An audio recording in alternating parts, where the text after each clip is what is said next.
तुमचे वडील माधवराव एखादी अतृप्त इच्छा मनात ठेवून गेले हे नक्की.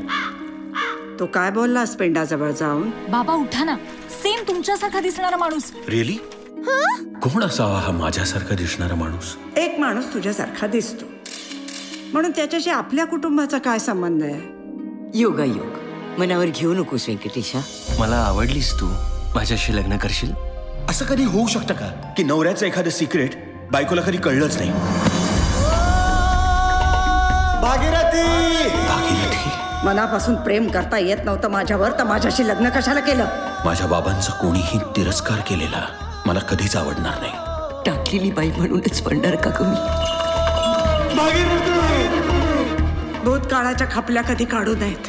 आपल्याच मनाला क्लेश होतात त्याचे. तू माझ्यापासून काहीतरी लपवतेस.